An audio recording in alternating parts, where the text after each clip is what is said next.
Hello hello hello hello hello hello hello hello. आवाज आ रही है? नमस्कार दोस्तों, मैं अंशुमन शर्मा एक बार फिर स्वागत करता हूं आपका रॉयल इंस्टीट्यूट के डिजिटल पर। मेरे को एक बच्चा कह रहा था कि सर आप रेडियो जैसे बोलते हो। हैं? क्या इस बात में कोई सच्चाई है? ऐसा क्यों लगता है तुमको? बोले आप साधारण बोलचाल जैसी बात तो करते ही नहीं हो। आप पता नहीं शुद्ध हिंदी कहाँ से बोलते हो। चलो चले आगे।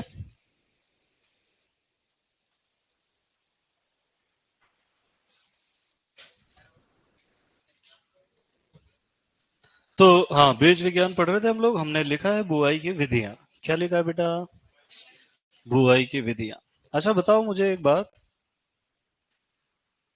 बुआई की है तुमने कभी? हाँ? खेत है तुम्हारे यहाँ? कितने हैं? बहुत सारे। देखो एक, जब भी कोई गवर्नमेंट में, थोड़ी चाय पी लूं क्या ये? मेरा मन इसी में रह जाएगा फिर।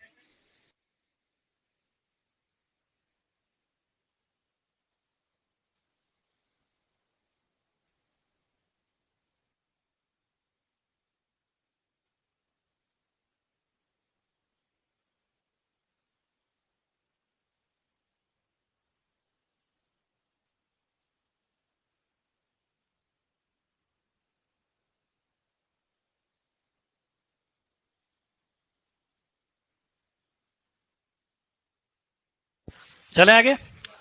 चलो देखो, गवर्नमेंट जब भी कोई स्कीम लॉन्च करती है तो कहती है कि ये योजना सिर्फ सीमांत किसानों के लिए है, या सीमांत और लघु किसानों को लाभ पहुंचाने के लिए ये योजना चलाई है ना। फिर दूसरे कोई योजना आती है तो बोले मध्यम और बड़े किसानों के लिए काम की। कभी कभी मध्यम को मंझोला किसान कह देते हैं। तो ये छोटा किसान होता है क्या है? ऐसे किसान जिनके पास 1 हेक्टेयर से कम होती है उनको कहते हैं सीमांत किसान। क्या कहते हैं बेटा? 1 से 2 हेक्टेयर वाले लघु किसान, छोटे किसान। 2 से 4 वाले अर्ध मध्यम।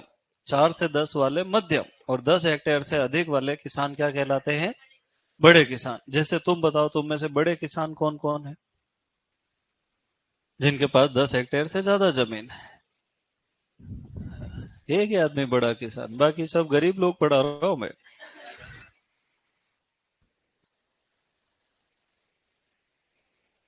कितनी है?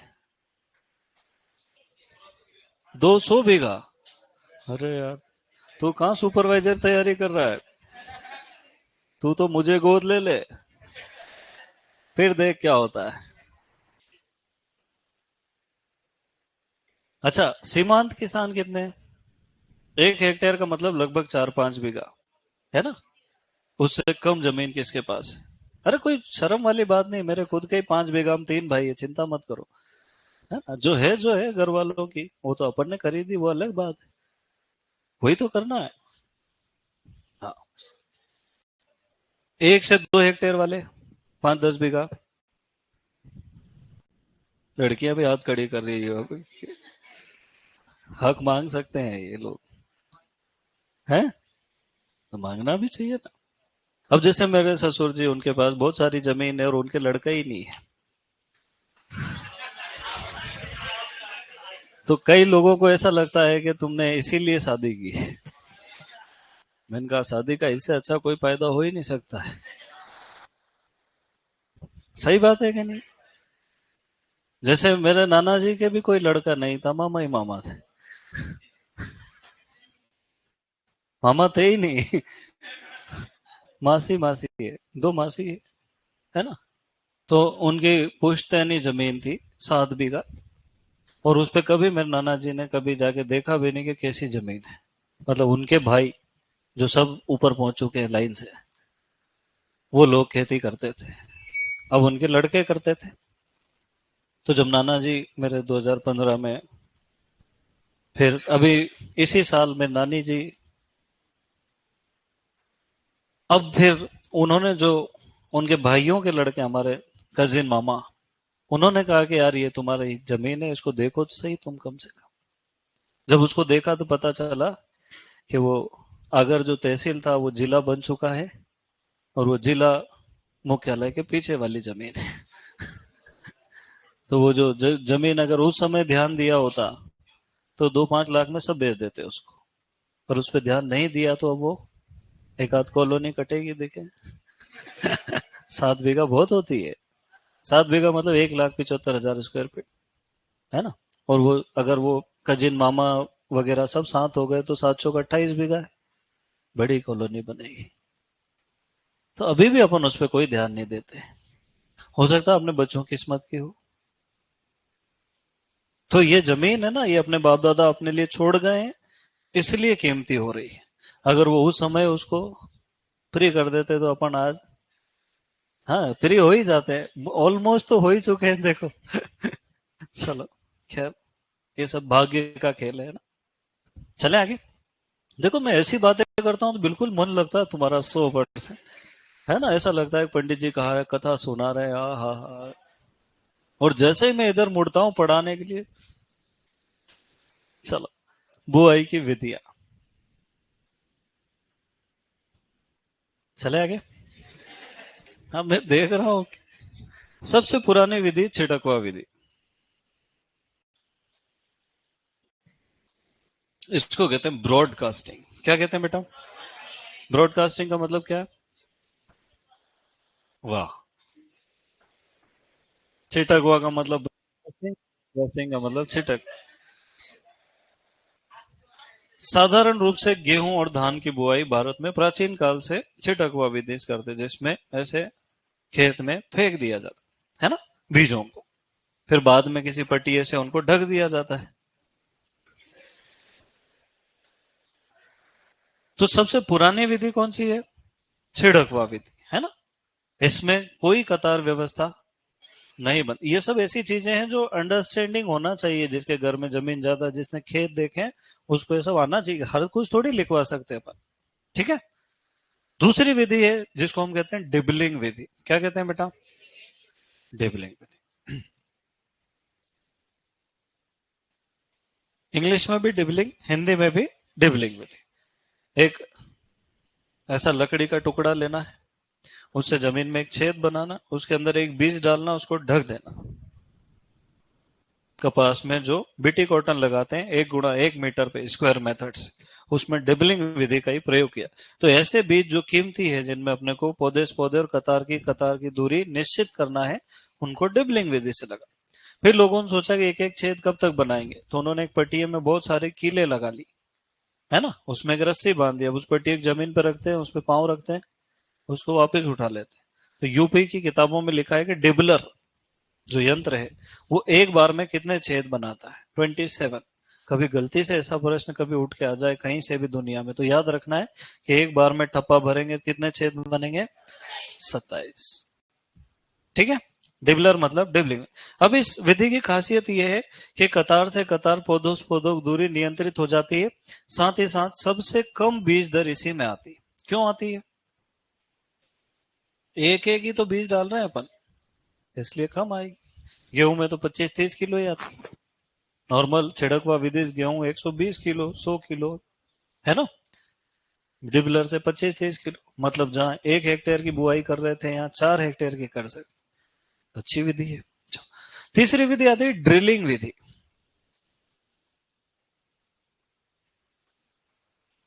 ड्रिलिंग विधि का मतलब क्या है?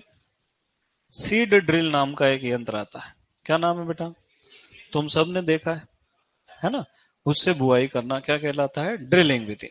और सीड ड्रिल सबसे सस्ती विधि मानी जाती है। क्यों मानी जाती है? क्योंकि ट्रैक्टर चलता है, बहुत कम समय में बहुत अधिक क्षेत्रफल की बुआई आसानी से कर सकता है।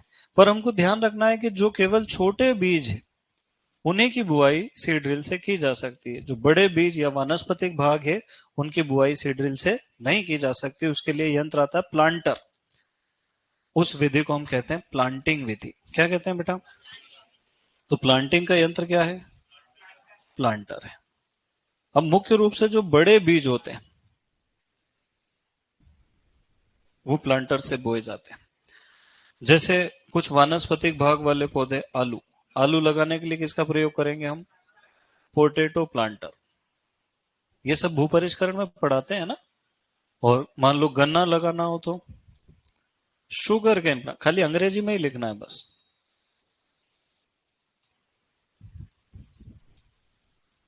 तो छोटे बीजों के लिए किसका प्रयोग हो रहा है? सीड ड्रिल का। बड़े बीजों के लिए किसका प्रयोग हो रहा है? प्लांटर का। क्लियर है मामला? एक शब्द आता है ट्रांसप्लांटिंग। कभी नाम सुना? क्या मतलब होता है? इसको हिंदी में कहते हैं प्रतिरोपण। क्या कहते हैं? ये कौन सी फसल में मुख्य रूप से किया जाता है? धान में किया जाता है। इसमें एक तो नर्सरी बनाई जाती है और फिर पौधे को कहाँ ले जाकर लगा देते हैं? खेत। है ना। जितनी भी सब्जियां होती, खास करके सोलेनेसी, उनकी नर्सरी बनाई जाती है, फिर उनकी ट्रांसप्लांटिंग की जाती है ना। आलू में नहीं की जाती। आलू में केवल पोटैटो में जो टीपीएस बीज का प्रयोग करते हैं उसमें नर्सरी बना। ठीक है। क्या मेरी बात तुम्हारी समझ में आई? अब पुराने जमाने में जब देसी हल से बुआई करते थे तो दो विधियों का प्रयोग होता था। एक को कहते हैं केरा विधि, दूसरे को कहते हैं पोरा विधि। ऐसा पढ़ा है तुमने पहले कभी? Very good. केरा विधि में क्या होता है कि एक आदमी हल चलाते हुए आगे जाता है, दूसरा आदमी उस नाली के अंदर हाथ से बीज डालते जाता है। फिर एक यंत्र का आविष्कार किया गया जिसको अपन नाई कहते हैं। समझते हो नाई? एक ऐसी कीप बना देते हैं बांस की। अब तो प्लास्टिक की आने लग गई है ना। और उसको उस हल के पीछे अटैच कर देते हैं। तो एक आदमी हल चलाता, दूसरा आदमी उसके साथ में उस कीप के अंदर बीज डालता जाता है। तो हाथ से डालो तो केरा विधि, और इस कीप में डालेंगे तो क्या कहलाता है बेटा? पोरा विधि। प्रश्न आता है देसी हल से बुआई की कितनी विधियां? दो विधियां। है ना। नाली में, नाली को कूड़ कहते हैं ना। हल जो नाली बनाती है उसको क्या कहते हैं? कुंड कभी भी नहीं कहना। क्या कहते हैं? कूड़, फरो। है ना। तो नाली यानी कूड़ में हाथ से बीज डालना क्या कहलाता है? केरा विधि। और बीज को हल के पीछे लगी कीप में डालना क्या कहलाता है?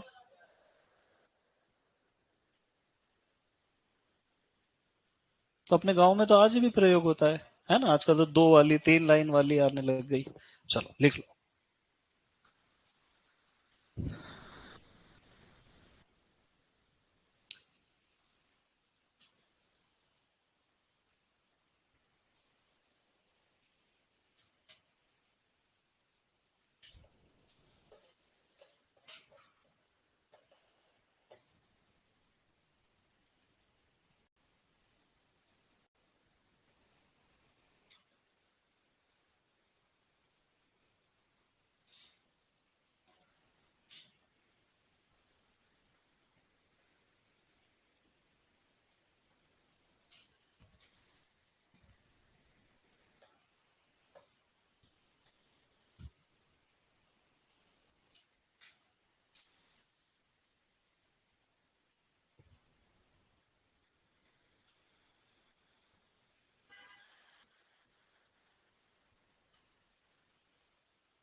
लिख लिया?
लिख लिया?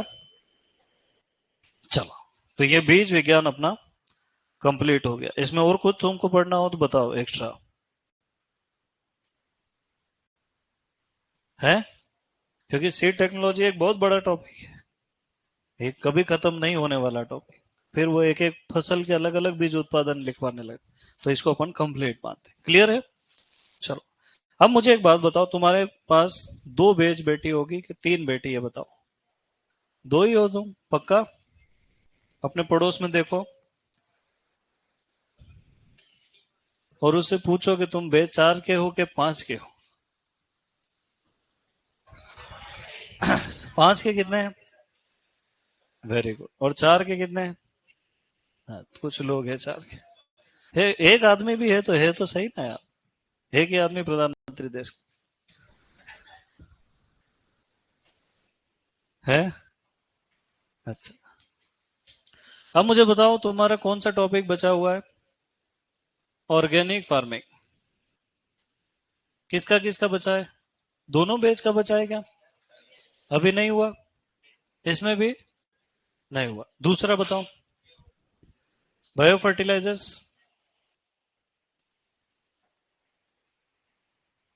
ये भी दोनों का नहीं हुआ। और बताओ, इरिगेशन भी दोनों का नहीं हुआ। फोर में हो गया, फाइव में नहीं हुआ। और बताओ, ड्राई फार्मिंग। जो फोर्थ में नहीं हुआ वो बताओ। फोर्थ वाले बताओ, उनको फ्री कर देते हैं अपन।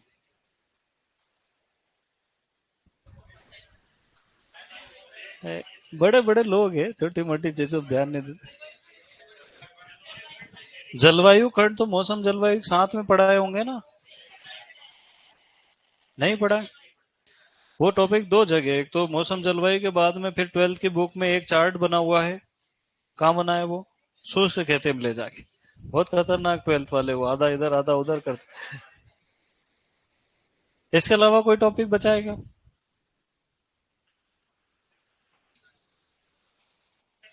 इकोनॉमिक्स वाला? वो तो मेरे हिसाब से मुझे छोड़ के कोई भी नहीं पढ़ाता है पूरे राजस्थान। इसीलिए बोल रहा है। चलो, और बताओ। बस इतना ही है? तो पहले ऑर्गेनिक फार्मिंग निपटा देते हैं, फिर बायो फर्टिलाइजर। तुम बताओ, पहले बायो फर्टिलाइजर करेंगे?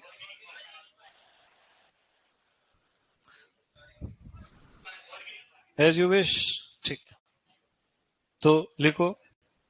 देखो, जब भी कोई अपन चैप्टर खत्म करते हैं ना, उसके बाद का जो पेज बचता है उसको छोड़ देते हैं, है ना?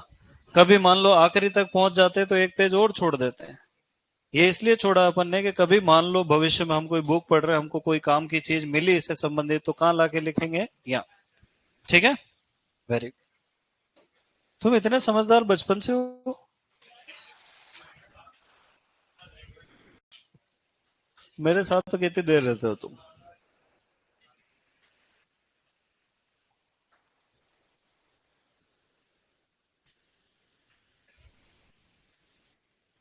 जैविक कृषि, इसको क्या कहते हैं हम लोग?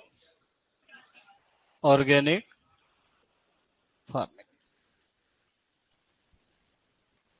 अब जो आपकी 12वीं में ऑर्गेनिक फार्मिंग दे रखा है, वो पढ़ा तो जा सकता है पर उसको याद नहीं किया जा सकता। वो जानबूझ के इतना बड़ा चैप्टर बनाया हुआ है ना? देखा है तुमने कभी? 24-25 पेज का है।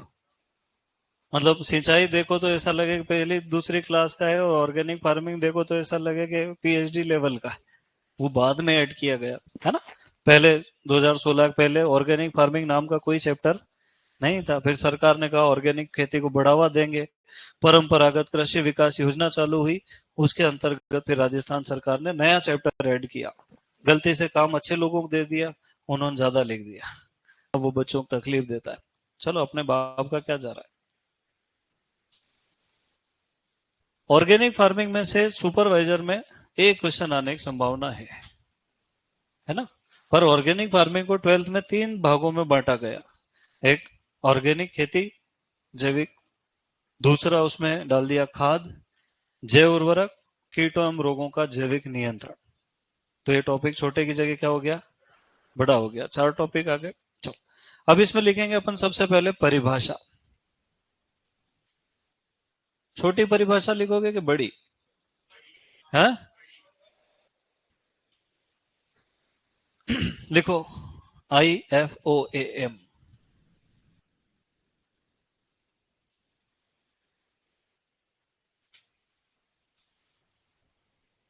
अंतरराष्ट्रीय जैविक कृषि गतिविधि संघ।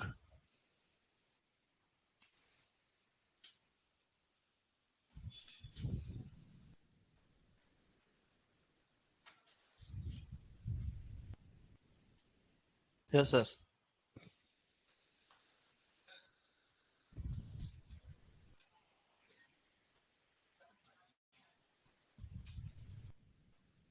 हाँ बताओ ना।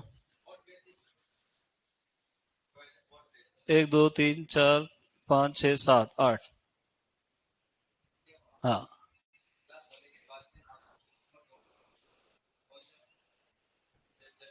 ये नीट वाला जो नया कैंपस बना ना, अच्छा वाला।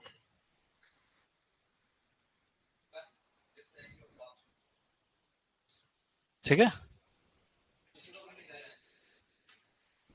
तुमने मेरी शिकायत तो नहीं कर दी कुछ? इसकी स्थापना हुई थी 1972 में, बोन जर्मनी में। कहा हुई थी बेटा? ये क्वेश्चन जेईटी में पूछा हुआ 2021 में।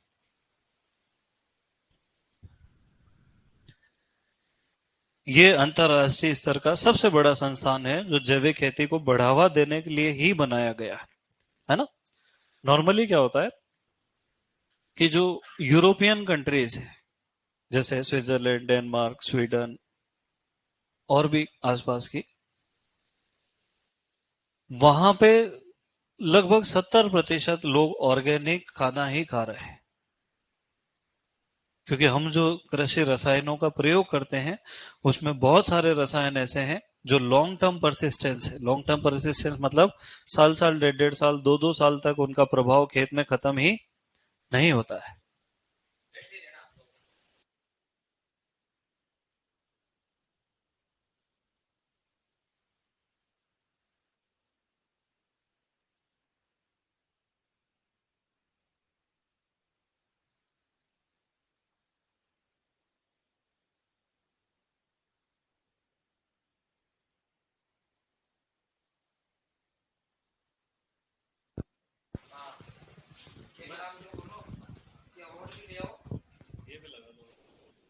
अच्छा, ऑनलाइन वाले भी है। हेलो। ऑनलाइन वाले बच्चे देखना बेटा, ये तो बंद हो गया थी। हेलो। हेलो। आ रही है आवाज? Very good. लो, अब पहले तो इनके कुछ डाउट थे वो सोल्व कर देता हूँ, ऑनलाइन वालों को भी क्लियर हो जाएगा। यस। नवीन मावर, अशोक मालव, सोनू चौधरी, सुनो सब। ये एप्लीकेशन तो आई थी छठे बैच से, लेकिन ये बैच पांचवा भी बैठा है। तो मैं आपके पास अभी मेहनत करके ये लाया हूँ कि आपका कोर्स कब तक होगा। बताऊँ आपको? आपकी एग्रोनॉमी बची हुई है 70 क्लास की। ठीक है। हाँ, 5th की विचारों में कंप्लेन तो 6th की आई थी, लेकिन मैं मेहनत 5th पे भी करके आया कि भाई 5वें बैच वाले भी कुछ कह सकते हैं यूं, सही नहीं है? तो एग्रोनॉमी आपकी जिसकी 70 क्लास बाकी है, हम आने वाले टाइम में आपकी 2-2 घंटे क्लासेस लगाएंगे, तो 35 दिन मतलब दिवाली पहले आपका कोर्स हो जाएगा। हॉर्टिकल्चर की आपकी 80 क्लास बची हुई है। मंडे से हम कोशिश करेंगे 2-2 घंटे की क्लास हो, या 1 घंटे की तो कम से कम होगी, और इसको भी हम दिवाली पहले आपको कंप्लीट कराने की पूरी कोशिश करेंगे। तो हॉर्टिकल्चर एग्रोनॉमी दोनों हो जाएगी। इसके अलावा आपका कुछ बचा नहीं है। कल्चर का कुछ पार्ट था जो शायद या तो हो गया होगा या 1-2 दिन में हो जाएगा। हाँ, तो उसको मैं गिन नहीं रहा हूँ। 2 ही सब्जेक्ट आपके बच्चे, 150 क्लासेज बची हुई है।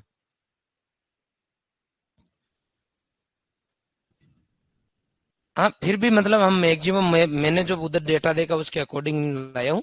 तो हो सकता है 25-30 दिन में हो जाए, तो इतने ही दिन है उसके, जो आपके आ रही है सामने दिवाली आ रही जो, उसके लगभग 1 महीना ही है, महीना सवा महीना ही है, तो अपन कर देंगे, इनका कर पा रहे हैं। तो 5वें कोर्स का होने का मतलब 4th बैच का भी कोर्स हो गया। क्लियर है? अब खाली आपको 4-5 महीने रिवीजन के मिल रहे। 6ठे बैच की बात में वहां जाके करूंगा। अब क्योंकि कोर्स तो पूरा हो गया, जो 4th बैच है उसके 90% कोर्स हो गया, और जो 5th बैच है उसके 75% कोर्स हो गया। सब सब्जेक्ट की बात करो। अब अपन ये देखेंगे आपके नंबर कितने आ रहे हैं और क्या स्थिति है, कितने बच्चे टेस्ट दे रहे हैं, वो अपन हल्का सा चेक कर लेते हैं। तो मैं अगस्त के महीने में जा रहा हूँ, 17 अगस्त के दिन, ठीक है। एजी सुपरवाइजर 1 से 4 बैच जो है, चारों में 400 बच्चे थे। हाँ, हाँ, मैं वापस बात करूँ आपसे। अब देखो, 1 से 4 बैच में टोटल 49 बच्चे हैं जिन्होंने टेस्ट दिए हैं। 1 से 4 बैच तक 350 से 400 एडमिशन थे, उनमें से 49 बच्चे बच गए। ये अच्छी बात है। अभी तो 5 महीने, तो 10 एक मान लो लास्ट तक। भाई, पिछले 5 महीने से आपका बैच हमारे साथ जुड़ा हुआ है, 4 से 5 महीने से, और पहला बैच 12 महीने से जुड़ा हुआ था। मैं उन बच्चों की बात नहीं कर रहा हूँ जो क्लास में नहीं है, हम उन बच्चों की बात करें जिन्होंने टेस्ट दिया या नहीं दिया। तो टोटल टेस्ट 49 ने दिया है। टोटल बच्चे अगर 4 बैच को मिला लो तो 350 तो होंगे ही होंगे। 350 में से केवल 49 बच्चे, मतलब 7 में से एक बच्चा बच्चा है। समझ गए? कंपटीशन का आप खुद ही देख लेना। मैंने एक दिन बैच में बताया भी था, आपको भी बता देता हूँ यहाँ। भाई, कंपटीशन सुपरवाइजर में कितना है उसकी जांच कर लेते हैं। तो वो 8वां बैच था शायद, 8वां बैच। तो कंपटीशन की परिभाषा में अपन चेक करते हैं कि 6 घंटे सोना और 2 घंटे नहाना धोना, डेली रूटीन के काम। इसके अलावा लगभग 5 घंटे कोचिंग के। तो ये कितने घंटे हो गए? 13। 24 में से 13 निकालें, कितने बच जाएंगे? 11 घंटे। ऐसा बच्चा जो घर जाके 9 से लेके 11 घंटे तक ईमानदारी से सेल्फ स्टडी कर रहा है, ये मैंने 8वें 9वें बैच से आंकड़े लिए थे कि जो यहाँ से क्लास होने के बाद में जो बच्चा 9 से 11 घंटे जाके घर पे सेल्फ स्टडी कर रहा है, वो बच्चे हाथ ऊपर करो। बैच के अंदर बच्चे थे 125। कितने थे? हाथ खड़े हुए 10। 10 नहीं, 5। 5 ने कहा कि हाँ सर, हम पढ़ते हैं घर जाके 9 से लेके 11 घंटे के बीच में सेल्फ स्टडी। 5 तो ईमानदारी से हाथ खड़े कर लिए। 5 वो है कि मैं हाथ खड़ा करूंगा तो लोग कहेंगे अच्छा पढ़ता भी है क्या, इसलिए वो शर्मा गए। तो 5 वो मान लो। 5 तो ईमानदारी से हाथ खड़े कर लिए, 5 शर्मा गए, पढ़ते तो वही। तो टोटल कितने हो गए? 10। 125 में से 10, अपने इनकी 100 ही मान लो संख्या। 100 में से 10 बच्चे जो है अपने पढ़ रहे हैं टोटल। ये तो 9 10 बैच की उन बच्चों की बात है जो क्लास में आते हैं और वो ये बात मान रहे हैं कि हम पढ़ रहे हैं, वो टच में है। जब बच्चा टीचर्स के टच में नहीं रहता ना, बच्चे तो आते ही ऑफलाइन में इसलिए है कि कंटिन्यूटी बनी रहे। भाई, ऑफलाइन में बच्चा का आने का मतलब ही खाली कंटिन्यूटी बने रहे, इतना ही है। तो ये बच्चे को पहले ही पता है कि कंटिन्यूटी भी बनी रहे, मैं टेस्ट भी दूं, तो उसका फायदा तब है। भाई, मैं टेस्ट दूं, कंटिन्यूटी बनी रहे। भाई, ऑनलाइन ले लिया यार, पढ़ ही नहीं रहा तो काम चल जाता है, क्योंकि पढ़ ही नहीं रहा क्योंकि ऑनलाइन है। लेकिन ऑफलाइन में आने के बाद में वो पढ़ भी तो रहा है। तो मैंने पढ़ाई पे ही तो वोटिंग कराई कि घर जाने के बाद में 9 से 11 घंटे के बीच में कौन पढ़ते हैं, कितने पढ़ते हैं। तो मेरे पास जो बच्चों की संख्या आई वो आई 100 में से 10।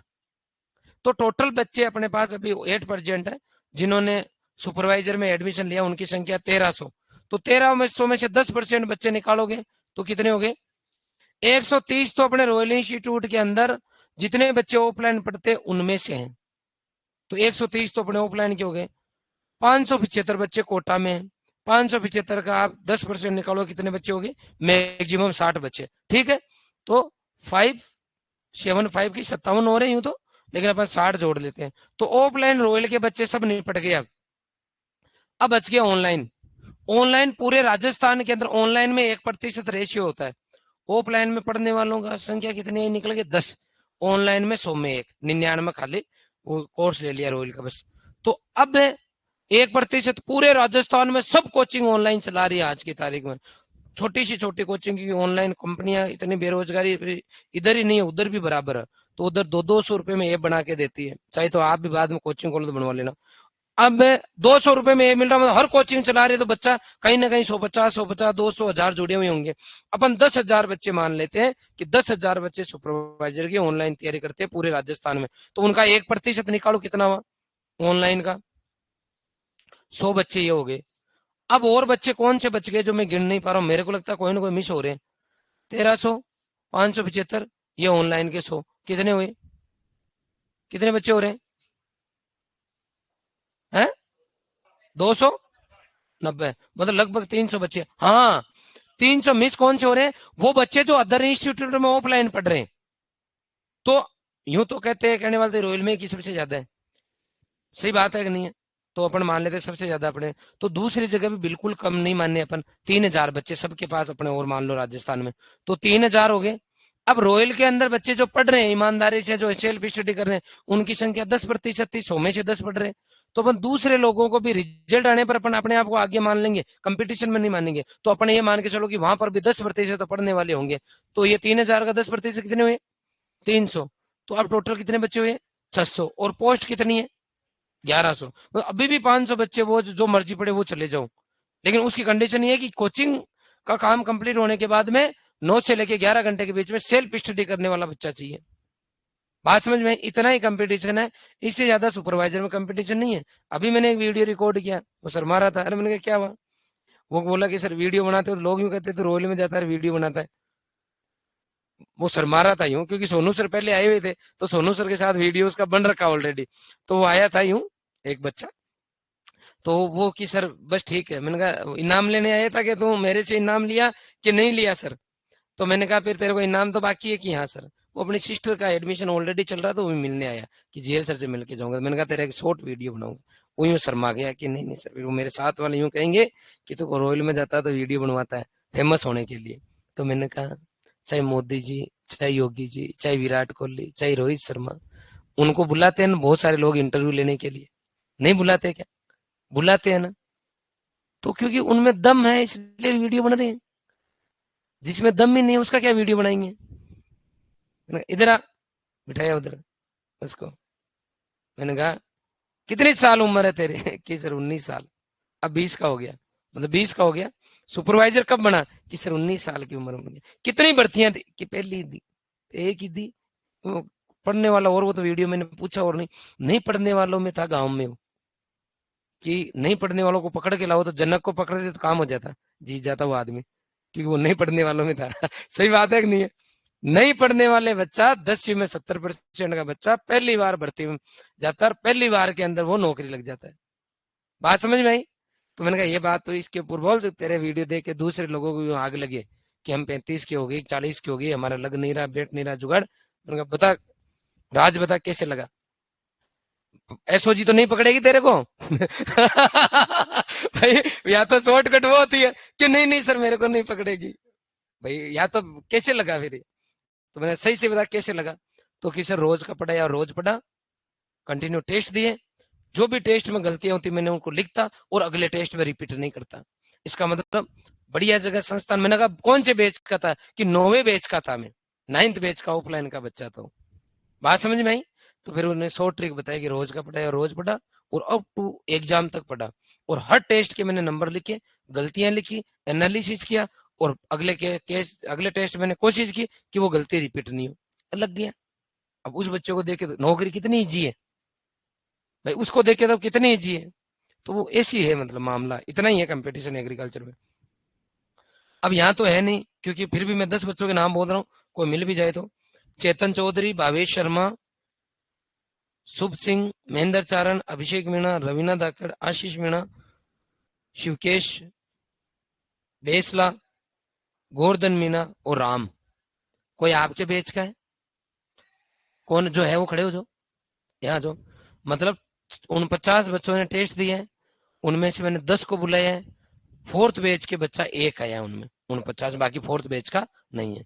और अभी मैं 1 से लेके 4 बैच के बच्चों की अगर मैं बात करता हूँ, तो आप क्लास के अंदर भी 49 से ज्यादा बैठे हो सर। एक बार देखना कितने, इनकी काउंटिंग करना एक बार।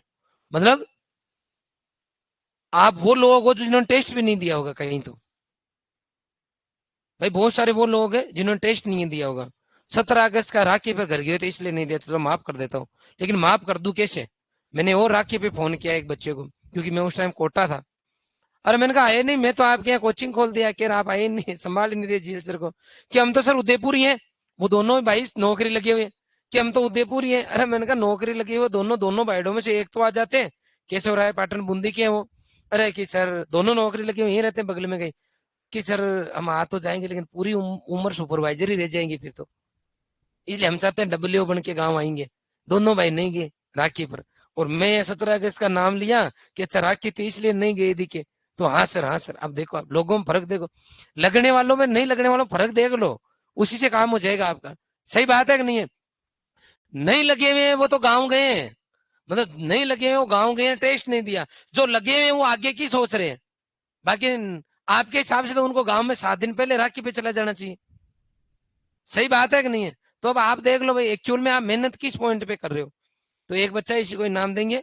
कोर्स का मैंने बता दिया आपको। तो रोयल ने अपना काम कर दिया है, टेस्ट लेते रहेंगे और लास्ट में टेस्ट सीरीज लेंगे। और शॉर्टकट एक ही है कि जीडी करो, घर जाके घर जाके रोजाना 2 घंटे रूममेट इस तरीके से रखो कि एक दूसरे से क्वेश्चन पूछो। जीडी का काम जनवरी फरवरी में नहीं कर पाएंगे, जनवरी फरवरी में तो जीडी करनी ही नहीं है। एग्जाम से 2 महीने पहले जीडी। और अभी 3 महीने 4 महीने पड़े, धुआंधार जितना पढ़ा है पढ़ो, तोते की तरह। तोते की तरह आपको आना चाहिए, कोई भी चीज पूछे गलत कुछ नहीं होना चाहिए। 2 और 2 कितने होते हैं? आम का क्या नाम है? हाँ, आम का वैज्ञानिक नाम क्या है? बस। तो ये गलत नहीं होंगे, पपीता वाला टिक नहीं करोगे। ऐसी इतनी पकड़ चाहिए कि सर एग्रीकल्चर में कंफ्यूजन का मैटर बहुत है। तो एज ए टीचर पढ़ो कि मेरे को क्लास में जाके पढ़ाना है। मैं पहले उदयपुर में अगर किसी बच्चे ने बीएससी कर ली और एमएससी में अगर अपना वो एडमिशन ले लेता है, मतलब एमएससी किया हुआ हो या एमएससी के अंदर वो एग्जाम क्रैक करके एमएससी कर रहा हूँ और बीएससी कंप्लीट हो रखी हो अच्छी जगह से, और फिर अगर वो आगे मार कर लेके खड़ा हो जाता है, 50,000 तनख्वाह चालू होती है। बोलने में ठीक हो, बच्चों पे पकड़ बना ले और चीजें बिल्कुल क्लियर, तो ज्यादा भी मिल सकते हैं। 50,000 तो चालू करते हैं हम। बात समझ में? मैं हर बैच में कहता हूँ पिछले 4 साल से, लेकिन हर बार स्टेटस लगाना पड़ रहा है कि टीचर नहीं है कोई। एग्रीकल्चर में टीचर नहीं, बाकी सब में है। बात समझ में आई आपके? इसका मतलब है कि एग्रीकल्चर का बच्चा अपने आप को इतना हताश समझता है, उसको लगता है कि हमने एग्रीकल्चर से पढ़ाई करके कोई गुनाह कर दिया। इस धरती पर सबसे बड़ा गुनाह ये किया कि हमने एग्रीकल्चर ले ली। कई बच्चों को अंदर से पूछा कि उन्हें कमरे में ले जाके, तो वो यही बात बोलेगा। ये सही बात है, ये सही बात है कि बच्चा यही बोलेगा, लेकिन ये है गलत बात। एग्रीकल्चर के अंदर कोई बच्चा 4 साल की डिग्री करता है, 25,000 भिड़ते कोई कंपनी में लगता है या कहीं पर भी लगता है, और उसके बाद में 4 साल ईमानदारी से काम करता है, तो एग्रीकल्चर सेक्टर वही है जहाँ लाख रुपए कमा सकता है, 2 लाख भी कमा सकता है, जनरल मैनेजर बन सकता है, सब कुछ है एग्रीकल्चर में। लेकिन इसमें बच्चा बीच में पिसता, मेहनत करता नहीं है और प्राइवेट ज्वाइन करता नहीं है। मतलब इधर तो पढ़ाई मेहनत नहीं करेगा, उधर प्राइवेट ज्वाइन नहीं करेगा। ये जो दोनों के बीच में हो गया वो ऐसे फंसता हुआ रहता है एग्रीकल्चर का। इसलिए ये बड़े दुख की बात है ये, कि एग्रीकल्चर का बच्चा सिंगल माइंडेड नहीं हो रहा। भर्तियों पे भर्तियां देख लेगा, लेकिन मैं कह रहा हूं कि भाई घर पे जाके इतने घंटे पढ़ेगा नहीं, लेकिन अगली भर्ती की तैयारी कर लेगा, प्राइवेट काम ज्वाइन नहीं करेगा। ये ये दुर ये दुर्दशा है इसके एग्रीकल्चर फील्ड की। और हर कोई हाथ पकड़ के बैठे रहते हैं, लेकिन आगे का नहीं सोचते कोई। तो वो बच्चा मेरे ख्याल से व्यर्थ में तैयारी कर रहा है सुपरवाइजर की, जो बच्चा घर जाके 8-10 घंटे नहीं पढ़ रहा। क्या मतलब है? अरे भाई क्या क्यों टाइम खराब कर रहे हैं? अभी जो बच्चा पढ़ रहे हैं, और आप मानोगे नहीं, उन पर ये पेपर कितने नंबर का था रे? डेढ़ 150 का था। अच्छा, कुछ टॉपिक दिए हुए थे क्या आपको? तो पेपर तो 300 का होना चाहिए। अच्छा, कंप्लीट कंप्लीट हिस्ट्री थी। तो 150 में से बहुत सारे बच्चे ऐसे हैं जिनके 16 नंबर 25 नंबर आए हैं, 150 में से 16 नंबर आए हैं। क्यों टाइम खराब करें भाई? आप खुद ही सोचो ना, मतलब इसका कौन सी नौकरी है भाई? कहाँ लगेंगे आप मुझे बता दो भाई। सब बच्चों के 130 से ऊपर आए हैं, तब तो अपन ये मान लेंगे भाई यार संघर्ष करना पड़ता है। देखो 130 लाना पड़ता है, और सब बच्चों के 130 से ऊपर आ रहे हैं 150 में से, मतलब सब बच्चे पढ़ रहे हैं। अब कोई बच्चा अगर मान लो नई नौकरी लगा, तो ये इतना तय है कि वो पेंदा टेक के मेहनत करना सीख गया। अब मैं कैसे मान लो जिसके 16 नंबर आए हैं, 16 तो आए हैं और 29 गलत है, 25 आए हैं 29 गलत है, अब इनका क्या होगा धरती पर? आप बताओ भाई। आप खुद ही सोच लो, अंदर ही अंदर जाके देख लो कि भाई क्यों टाइम खराब कर रहे हैं, और सर सही बोल रहे हो। बात समझ में आई? और अरे नहीं सर, हम उदयपुर में रहते हैं, फिर चेट करके हम टाइम निकाल, चेट करके तो गांव में कोई कुछ नहीं कर रहा, वो भी निकाल रहा है। आज ही मैंने कहाँ देखा था एक लेडीज को, बाई जी थी अपने, सीढ़ियों में बैठे थे, उनकी ड्रेस से देखें तो कोई सोच भी नहीं सकता कि ये फोन हाथ में भी ले लेंगे क्या, और वो रील देख रहे थे बैठे बैठे। मैंने कहा धन्य हो गए अपने ही बाई जी, यहीं की बात करो, स्टाफ रूम के बाहर ही बैठे थे। समझ रहे हो? पहले तो मैंने सोचा कोई पेरेंट्स होंगे, फिर थोड़ी थोड़ी देर मैंने जांच की तो मैंने कहा है तो ये भाई जी। और बाद में ये पता चला कि बेटे बेटे रील देख रहे बोलो। तो ये काम तो जो आप रील देख के उदयपुर में कर रहे हो, 8-8 हजार रुपए दे रहे हो, ये काम तो 8 हजार तो शाम तक कमा रहे हैं और रील भी देख रहे हैं, तो वो ठीक है ना? सही बात है कि नहीं है? तो अब जिसके 16 नंबर आ रहे हैं उसको मैं क्या मानू, वो क्या कर रहा है यहाँ? लाओ एक बच्चा, उसको इनाम दे देते, लाओ सर लाओ मेडल, फिर दूसरे वाले रूम में चलेंगे। हम्म इसका मतलब उन सबको अब आना ही नहीं है। जो घर जाके 8-10 घंटे नहीं पढ़ सकते उनको आना ही नहीं है। फॉर्म के पैसे नहीं लगाने सुपरवाइजर के। पढ़ाओ पढ़ाओ सर, लो एक फोटो ले लो हमारी, पढ़ाओ सर। हाँ, इसको ऐसे एक हाथ में ऐसे पकड़ो मेडल को। जिसको लगभग जिन्होंने मेडल पहने हैं ना उनकी नौकरी लगी है लगभग की, इस भर्ती में नहीं तो उसमें, उसमें नहीं तो उसमें। जिसने एक बार रॉयल का मेडल पहन लिया मतलब उसका लगभग काम पक्का है। लेकिन वो अप टू एग्जाम तक और कॉन्फिडेंस में नहीं आई, ये ध्यान रखने वाली बात है। बहुत बढ़िया। रघुनाथपुरम हमने सेमिनार रखा, शाबाश बेटा। तो एक बच्चा था, वो बीएचयू में पढ़ रहा है अभी, बीएचयू में, बनारस हिंदू यूनिवर्सिटी में। तो वो सबसे नीचे आता पूरी साल, और उसके मन में ये रहते कि एक दिन जो है मैं मंच पे जाऊंगा, एक दिन मंच पे जाऊंगा। हम लॉन्ग ईयर बैच में लगभग एक बैच में 20 बच्चों तक अवार्ड देते, 15 से 20 बच्चों को। उसको पूरी साल इनाम नहीं मिला है, पूरी साल नहीं मिला उसको, पूरी साल निकल गई, मंच पे नहीं आया। जब हम इनाम देने बुलाए ना कॉलेज में सिलेक्टेड बच्चों को, तो वो बीएचयू से आया था। कहाँ से? बनारस हिंदू यूनिवर्सिटी से। उसका एक ही सपना था कि मैं रॉयल में रह के एक बार स्टेज पे जाके इनाम ले लूं, और नीचे नीचे तड़पते तड़पते उसने सब कुछ किया, लेकिन एक भी दिन नहीं आया। लेकिन पूरा संघर्ष और जान लगाई। तभी तो कहते हैं भगवान के घर देर है अंधेर नहीं। जो हो सकता है कई बच्चे इनाम लेके गए, वो आर से उदयपुर तक अटक गए। वो बीएचयू देश में दूसरे नंबर की टॉप यूनिवर्सिटी है वो वहां से आया था इनाम लेने, मतलब जब नंबर आया तो उसका वहां आया। तो कोई बच्चा अगर कम कम नंबर आ रहे मेहनत करने के बाद में किसी बच्चे के, तो वो ये नहीं सोचे कि भाई वो नहीं पढ़ रहा है। अगर आप मेहनत कर रहे हो, देखो मेहनत को कैसे नापते हैं उसको। भाई मेहनत की परिभाषा क्या? साधारण भाषा में, बीड़ी सिगरेट तंबाकू गुटखा पाउडर गांजा भांग लड़का लड़की मोबाइल घूमना फिरना आना जाना, इनमें आप इन्वॉल्व होकर एक दीवार है इसके हाथ लगाते हो क्या रोज? कि नहीं लगाते इस दीवार के। तो इसका मतलब ये काम नहीं कर रहे, इसका मतलब है आप अपने पेरेंट्स के साथ अन्याय नहीं कर रहे, तो वो पाप नहीं लगेगा आपके। तो पहला काम तो ये हो गया। दूसरा, 6 से 8 घंटा नहाना धोना और सोना, ये करने ही है। अगर नौकरी की चिंता के अंदर सो नहीं रहे प्रॉपर, तो फिर गलत कर रहे हो, फिर नौकरी की मत सोचना। तो ये 6-8 घंटे निकाल दो। एक तो तनी के हाथ में, तनी समझते हो रस्सी जो अभी मैंने बताई, इसके हाथ नहीं लगाना है किसी भी जगह जाके। और दूसरा, वो 6 से 8 घंटे उधर देना आपको, नहाना धोना और खाना, और सोना। अब बच गया पीछे 16 घंटा। इस 16 घंटे के अंदर ऐसे साथियों के बीच में रहो जिसके अंदर वो आपको उस नौकरी के लिए मोटिवेट करे, और वो 16 घंटा उसके उधर ही चले, नौकरी की साइड। तो सही जगह उन 16 घंटे में जो मैंने तनी बताई उसके कोई टच करवा रहा किसी भी तरीके से, किसी भी एक चीज में, तो फिर ये 16 घंटे आपके खराब हो रहे हैं। अभी 16 घंटे में आपको केवल पढ़ाई से रिलेटेड ऐसे दोस्तों में जो आपको मोटिवेट करे, कमियों पे बात करे, जीडी के लिए मोटिवेट करे, गांव जाने के लिए मना करें, एक प्रॉपर माहौल बनाता है, उसके साथ रह रहे हो, इसका मतलब ठीक। ये परिभाषा है। बाकी कौन नौकरी लगेगा नहीं लगेगा, इससे कोई भरोसा नहीं है, धरती पर किसी चीज का कोई भरोसा नहीं है। कोई किसी चीज के लिख के ले नहीं दे सकता, और कोई ये नहीं सोच सकता मैं आगे जाके ये करके दिखा दूंगा। गलत बात है। कोई कौन क्या कब कर देता है, भगवान कई बार किसी को 2 बार में कांस्टेबल फेल करके और ऐसा ही बना देता है। इस साल वाले नहीं, ओरिजिनल ऐसा ही। क्या सर? ठीक है, thank you sir. Low sir.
यहाँ पर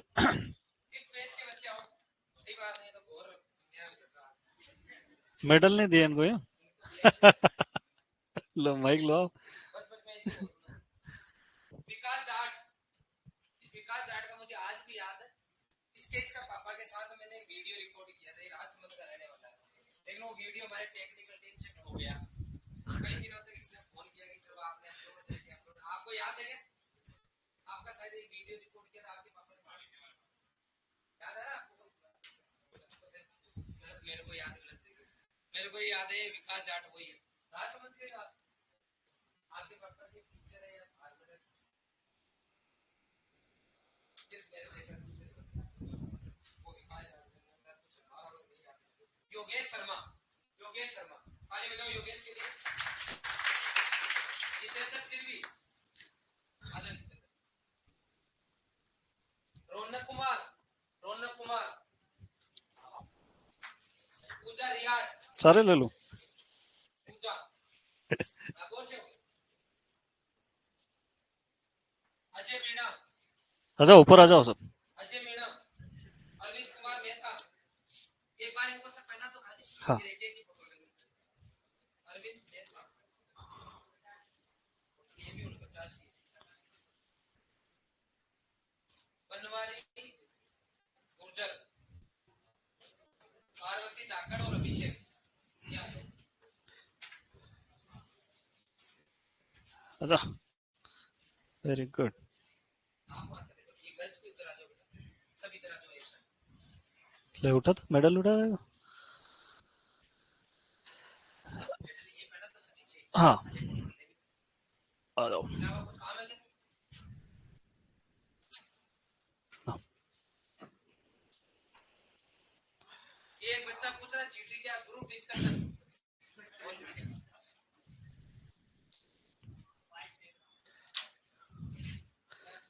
रख दो वापिस, रख दे इसको। और कोई रह तो नहीं क्या? अच्छे लग रहे हो यार। हाँ लो फटाफट आ आओ, जाओ। आप आओ। देखिए उधर जाओ, आप यहाँ से सीधा जाना बॉयज रूम। एक आ जाओ।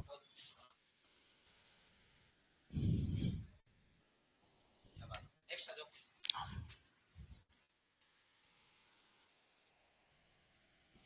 नेक्स्ट आओ।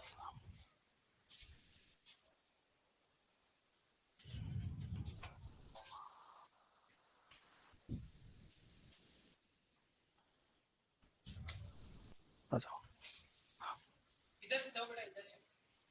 कूद जाओ सीधे।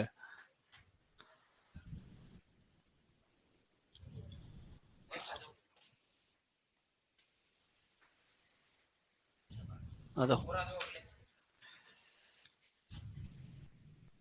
शाबाश। नेक्स्ट क्या नाम है?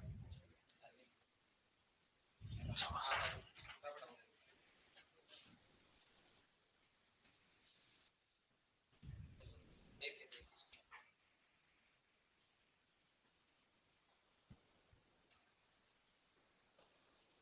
और कुछ समस्या हो तो बता दे। चलो आज का हो गया यूं। चलो कोई बात नहीं, वैसे भी अपन ने नया चैप्टर शुरू किया है जो कल से ही करेंगे। हेडिंग डलवा देना कल, है ना, याद रख के। अब देखो एक बात मैं बताता हूं तुमको कि ये जो सीड वाला चैप्टर है ये लगभग 12 से 15 दिन में भी इतना ही पढ़ाते हैं जितना तुमने उस कॉपी में लिखा है ना। अपन ने 6 दिन में भी उतना ही पढ़ा है जितना लोग 12-15 दिन में पढ़ते। ऐसा इसलिए किया है ताकि तुम्हारे पास और पढ़ने का समय बच जाए, है ना। ऐसा नहीं अपन कोर्स खत्म करना चाहते, कोई स्पीड बढ़ा पढ़ाया क्या, नहीं, जितना है उतना ही मैटर है बस, ठीक है। अगर ये चैप्टर आपका कंप्लीट हो जाए, आप घर जाके इसको पूरा पढ़े, फिर जो क्वेश्चन है वो सॉल्व करें। अगर मान लो कि उस डीपीपी है तुम्हारे पास अभी कुछ कुछ भी नहीं है, बहुत जल्दी आज वो बुक फाइनल करके अपन निपटा देंगे, 8-15 दिन में छप के आ जाए। उसमें अपन ने ऐसा किया है बेटा कि जो थ्योरी है उसके नीचे क्वेश्चन भी दिए है, उसके नीचे PYQ भी दिए, ताकि वो पीछे पलट के इधर उधर ढूंढने का टेंशन खत्म हो जाए, है ना। थोड़ा सा समय लग रहा है पर परफेक्ट आएगी। जैसे अपन चेक कर रहे हैं ना, ऐसे हम लोग भी चेक कर रहे हैं, और एक एक पेज में 2-2, 5-5, 10-10 जितने मिस्टेक मिल रही है एक ही बार में सब उसको परफेक्ट कर देंगे, ताकि गलती से भी कोई गलती अपनी रह नहीं जाए। तो आज के लिए बस इतना ही। बहुत बहुत धन्यवाद। Thank you.